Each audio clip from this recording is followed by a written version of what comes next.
Hey everyone, this is Fluence, and in this video we will continue this mage lizard, and if you didn't watch the first part, you can click on the link right above. So in the first video I showed you how to do the primary shapes in Zbrush, how to do the wheel topology in Maya, and how to model the props. So now in this video I will show you how to do the UVs, how to sculpt the further details in Zbrush, and how to put the character in a pose, and finally how to export the displacement maps in order to have all the details in your render engine. So without further delay, let's get started. I finished the shape of the staff in the last video, and now it's time to sculpt the wood details. So sculpting kind of stylized wood is not always easy. I chose to begin personally with the form soft brush. I like it because it's a bit like the clay brush but much more smoother. I use it to have flat areas and areas that are thinner than other ones. So it's best to quickly sculpt your primary shapes while staying on the subdivision level that's not too high. That way you can stay clean, because with too much subdivision right from the start, your mesh might end up being wobbly and won't have the primary shapes you want. Once that's done, I then subdivided it and began to use the damp standard brush to do the secondary shapes. If you sometimes have this problem where you see your brush strokes in dots, it's just your alpha that doesn't dial enough. So to fix this, just go to the stroke tab, go to lazy mouse and decrease the stepping. The alpha will then repeat more, so you might have to decrease the intensity. I like to use the damp standard brush to make small slashes. With these slashes you can either keep them as a slash, or you can use it as an edge border and use other brushes to add more clay on one side. So this will elevate one part of it and it will behave like real wood. Because as you can see on wood, there are wood ribs, slashes and some parts that are elevated. Always think of variation for organic things. Like some parts are more inflated, some parts may contain holes, and this is really important because it's these details and all these kind of variations that will make your material all the more believable. So the sculpting process is really very important, because without even any color or texture applied to your mesh, people should be able to tell what kind of material it is.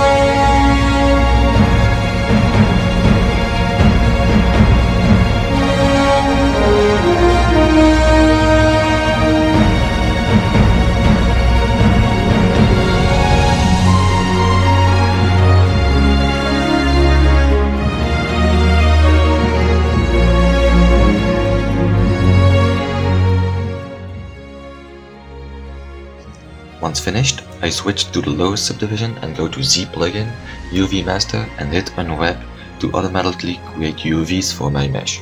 So it's really important to unwrap in the lowest subdivision if you want it to be clean and faster. It's the only object that I auto unwrapped in ZBrush because, well, for these kind of tube shapes it does a really good job, I think. So I exported the lowest subdivision level and imported it back in Maya. And now it's time to do the UVs for my other meshes. I deleted the second boot because I want to have the same UV on both, so I'll just mirror it again once finished.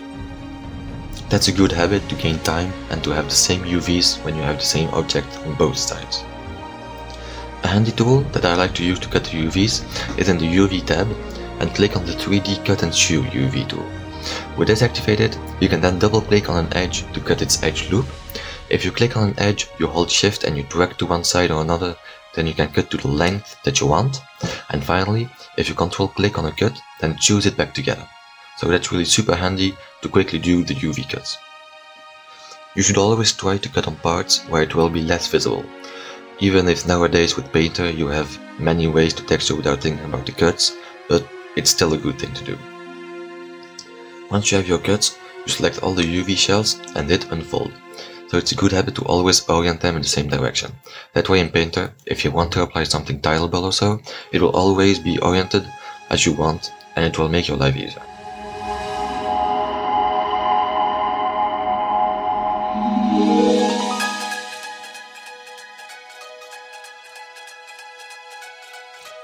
Sometimes it's good and professional to unfold it with straight lines, if you easily want to apply a tileable alpha on things. So to do this, click on an edge loop and go to the Align and Snap tab and hit the one that will flatten the edge. So just do this with all the edges, and remember you can hit J on the keyboard to repeat the last action. And for the UV borders, go in UV selection mode and not in vertex, because vertex will also select the points of the other UV shells, and just click on the same button. So it takes some time, but you will end up with a perfect clean result.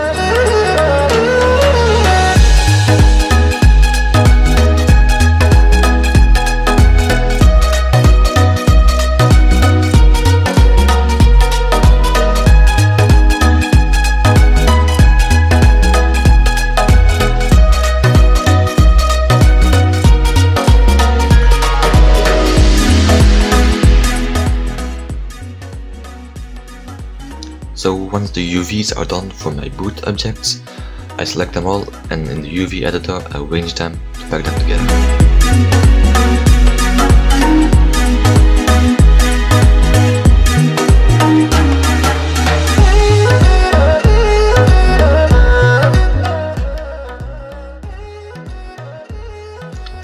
I also straighten out the UVs from the cape, because I know I will apply a clothes pattern onto it, and I also move some parts in order to have nice squares on my mesh and not some rectangles, because otherwise some parts will be stretched in the textures.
For the body, there are not really any rules, just make sure to cut parts so that everything can unfold well.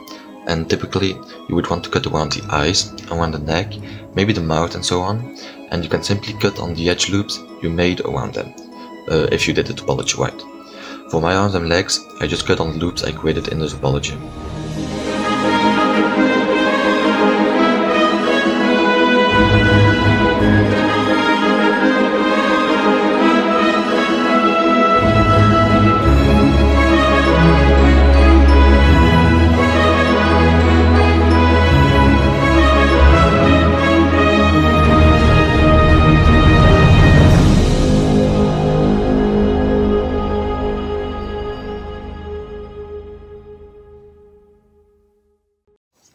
The reason why I cut the tail in multiple parts is because if I leave it in one part, I will be forced to put the whole tail in one UV tile, and I won't have enough resolution on it.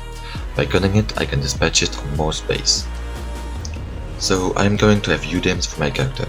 UDIMs is just a thing when you use more than one UV tile for objects. This allows you to have more resolution for your textures. Instead of having, for example, one map for the whole body in 4K, you can have 3 or 4 or even more maps of 4K. Just don't do too much because it can be heavy for Substance Painter, but also for the render engine. And you will quickly see that texture maps in 4K can take some space on your computer. And remember, UDIMs are only for animation pipelines. They don't use it in video games. One important thing when you try to pack everything together is that every part of your mesh needs to have more or less the same textile density. So that means the same square size you see in the viewport. That way, That way you will have the same amount of details on every part. Of course, you can slightly make the face or other important parts bigger if you want to have a bit more details on it. And a good habit is to put the same object inside the same UV tile. For example, here all my props remain together. You can see I included the prop UVs with the rest of my character. So this is not a problem, and it's even better, because that way you can easily texture everything together in Painter. And it's better for organization, because in the end you will have one folder with all UD maps for just this character. Now that I'm done, I will import all my objects in Zbrush and I will sculpt on them to make a high poly version. Because this low version will be the one that will stay in Maya to do the renders, but we need to make a version with more details in Zbrush to then use these details into texture maps, and those maps will be plugged on the low poly mesh. However, I already have my staff and I just edited its UVs in Maya, and I want to just update my version in Zbrush because I already sculpted the details of it. So you can import an object back into Zbrush if you just change the UVs or vertex position, because Zbrush will understand that it's the same object and it will just update it. So I just reset the translate to 0 because my staff was in the middle of the scene in Zbrush, and I export it as an OBJ. So you need to export it in an OBJ format, otherwise Zbrush won't update it, so FBX won't work. I just export the rest, and now back in Zbrush, I set my staff on the lowest subdivision level in order to have the same topology of the object coming from Maya. I hit import and select the OBJ, and you will see that nothing will have changed. But if you check the UVs, they will have changed, so it worked.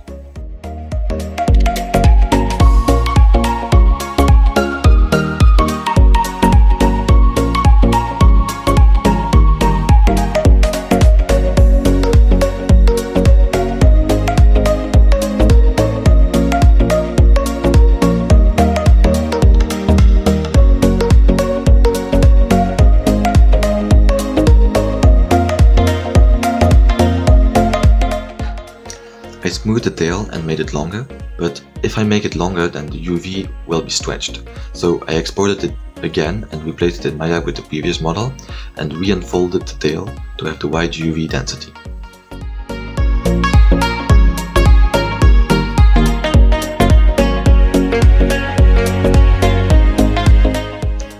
So now I could start to sculpt the details.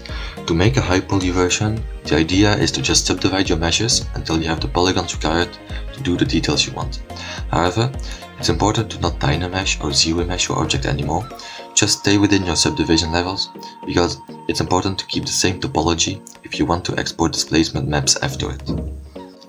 To have a kind of metal result, I like to take the trim dynamic brush and just do random stuff or combine it with the spray option. This creates a nice hammered metal effect.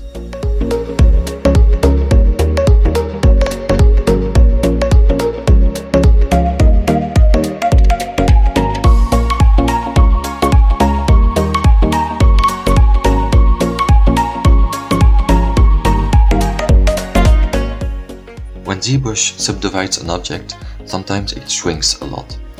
To prevent this, go to the Geometry tab in the Crease option and hit Crease. This will set a constraint on the outer edges and will prevent them to shrink. So now it's time to sculpt the folds. So this depends on your pipeline and what you would want to do later on. Because if you want to simulate it for animation purposes, you might not sculpt every fold, because some of them will be created with the simulation. So it's just something to keep in mind. Either way, stylized folds are easily made with the damp standard brush. I like to hold Alt and invert the brush stroke to have a sharp line, and then with the regular damp standard sharpen the outer sides of the fold.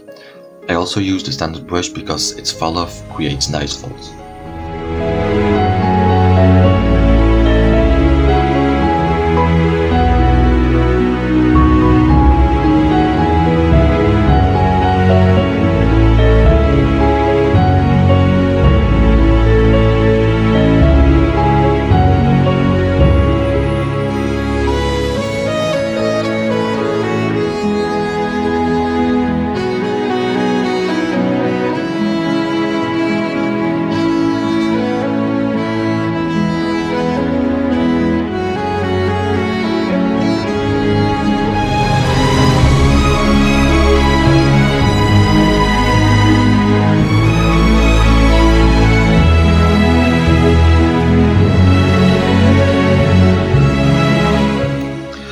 convincing folds, imagine the behavior of the cloth and what movement it will make the most.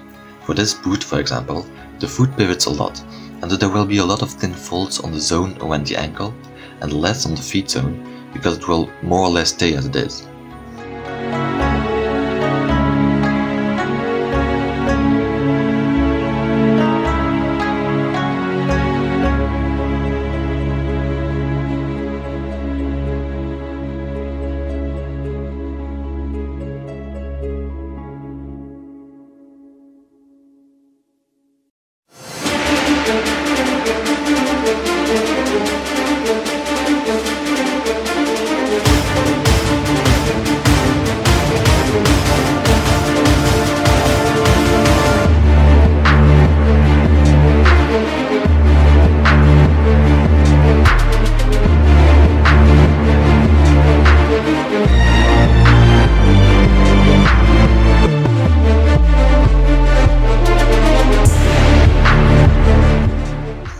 I forgot to make the cloth piece around the staff, so I created a mask around the staff using the square option, and I then extract it as a mesh.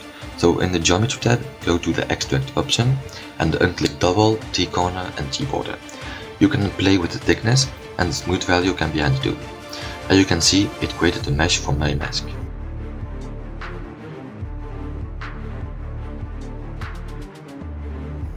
I generally zero mesh it after extracting a mesh, because the topology is too dense for nothing, and it has all these root informations and I don't want it. So zero mesh it a couple of times by clicking on half and stop when you have the topology you want.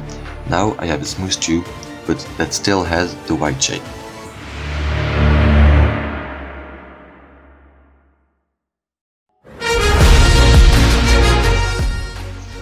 So again, I sculpted folds and tried to make it appear as if the tissue was rolled up around it. A handy brush can be the clay buildup for this, because it will sculpt on top of things. So I use it to make tissue go on top of other folds.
To create a cut into a mesh, I hold down Ctrl and Shift and then select the Trim Curve tool. This will delete the other side of the curve, however this kind of creates a weird topology. Zero meshing a plane doesn't always work well, so what I did was temporarily create a thickness for it using the Dynamic Subdivision tool. When activated, it will subdivide your mesh in a preview mode. It won't really subdivide your polygons until you hit accept. Remember, it's just a preview. So I set the subdivision count to 0 to leave the mesh as it is and not to subdivide it, but I add a thickness value and this will extrude it in order to create thickness. I hit apply and now I can zero mesh it properly. And because the thickness created a polygroup for each side, I can activate polygroups in zero mesh option so that the polygroup border won't move. So this will keep the shape clean.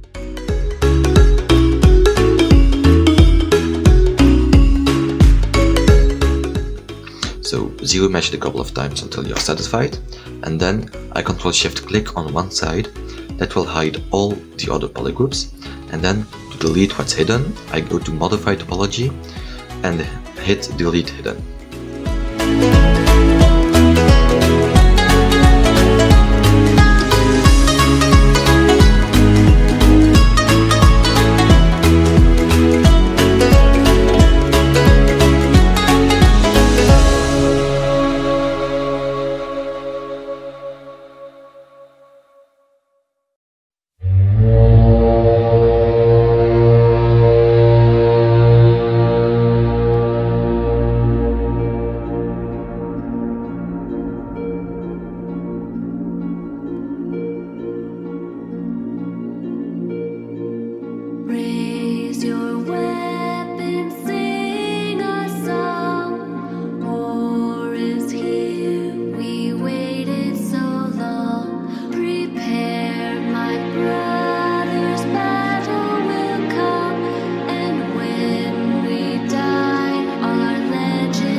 Here I didn't see that my mesh was penetrating itself, because Zbrush doesn't show the back sides of a face.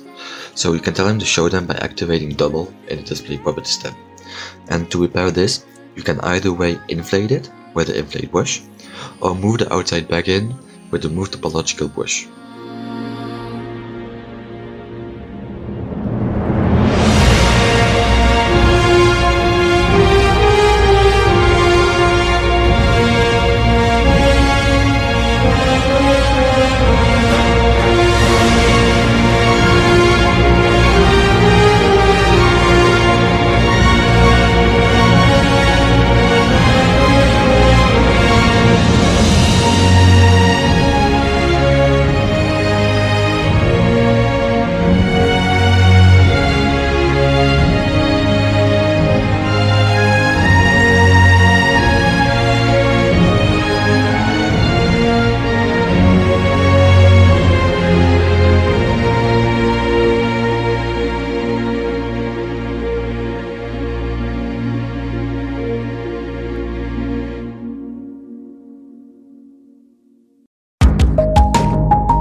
So now it's time to place our character in a pose. Before that, I will merge every part of the boot. It will make the placement process much easier. And make sure to activate UV in the merge option, otherwise every object will lose their UVs once merged.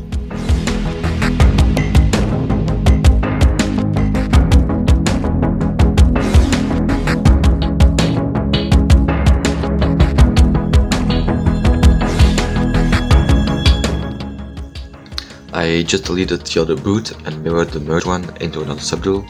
I can do that because the UVs are the same.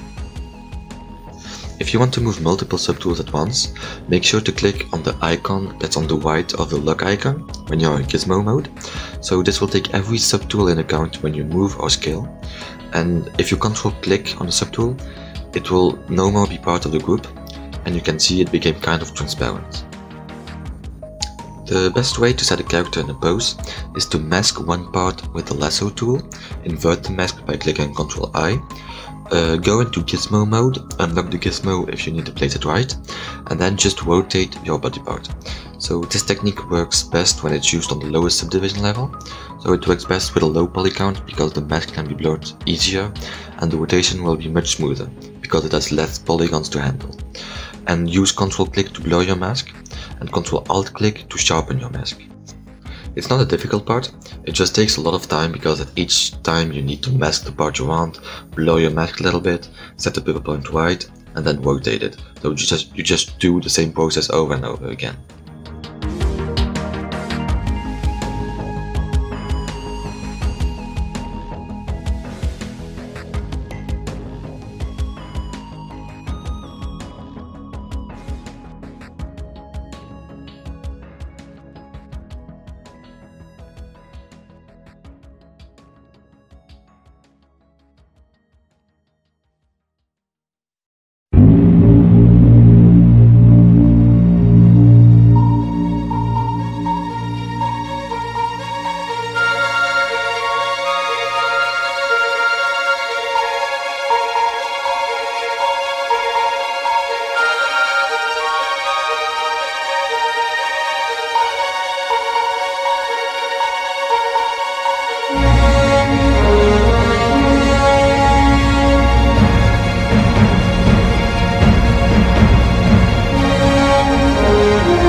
Once my pose was finished, I sculpted more folds on the skin.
There are a lot of cloth brushes, if you didn't know, that you can use that are super effective because they can create realistic folds. So here I mask, for example, out the part where it holds on the staff because I don't want that part to move. And then I use a cloth brush in order to create the movement I want. And you can see it automatically creates nice folds.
For the cape I used a cloth brush too. It's a wind brush. When used on low topology like here, it can create nice looking wind effects. You also have the cloth hook, which will move and pull your tissue without adding more length. Whereas the cloth move is like a move brush, it can stretch your mesh.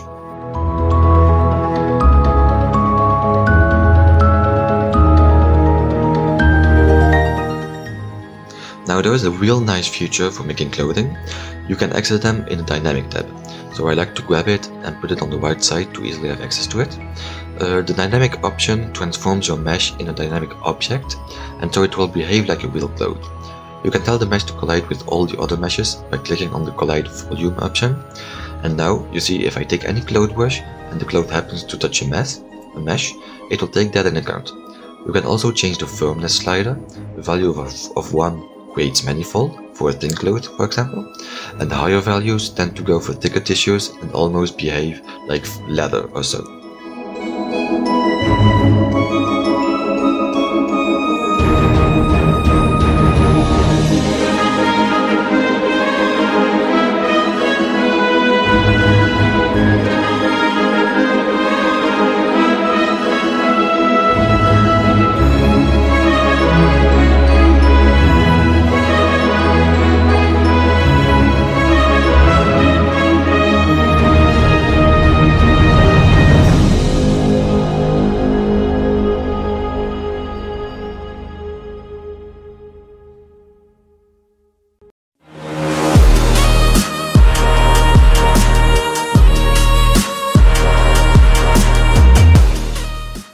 So now that everything is finished and that the boots won't move anymore, I'll split them again because remember that I merged them by going in the split tab and hit split to parts. Before exporting, I decided to delete the first 2 subdivision levels of my cape and start from a level where I have a bit more definition already. I export everything and replace the current model with the ones coming from Zbrush. Its UVs will have stayed as they were, it's just the model's position that changed. Inside of Painter, however, we will do the textures with the symmetrical version that we had before, without the bows, but again this won't bother because at the end the UVs are the same. Now that everything is ready, let's export the displacement maps. So if you don't know what displacement is, it's a map in black and white, and black will tell the object to push inside its normals, and white will tell him to go outwards. So this is used during render, because during render you can tell the mesh to be subdivided just during render time. And so the displacement map will deform your object to bring back all the details from your ZBrush sculpt. So this allows you to have a clean and smooth mesh in Maya to animate it easily, but during render to have all the details you had from ZBrush. So to export these maps, set all your subtools on the lowest subdivision and go to Z plugin, multi-map exporter, and click displacement. Go into the options. I activated subtool and merge maps, so this will create a displacement for every visible mesh and at the end merge them together, since all my meshes share the same UDIM set. I chose 4K as a resolution. I clicked adaptive for better quality and smooth UV because Maya smoothes them during render, so you need to activate it too. The mid value at 0, export it in 32-bit for the best quality, and unclick EXR because with EXR it can't merge the maps in the end. So he will export it in TIFF, but it's also good. So hit export and wait. This can take some time, it can vary from minutes to almost an hour if you have many subtools and polygons on your meshes. So the maps he created are super dark, but that's perfectly normal because the map contains a lot of negative values, which are black. So back in Maya, I assign a redshift material to all my objects, except for my eyes, because I already have a shader.